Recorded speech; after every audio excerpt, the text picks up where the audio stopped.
Wild weather video kicks off in Oklahoma. Surveillance cameras capturing the moment the tornado strikes the town of Hugo. Watch as that roof is ripped right off that home.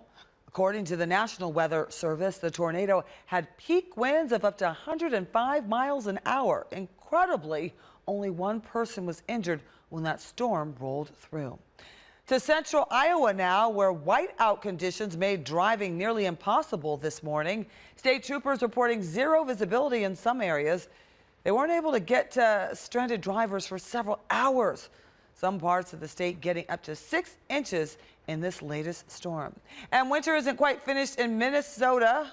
Yeah, declaring a snow emergency there in Minneapolis.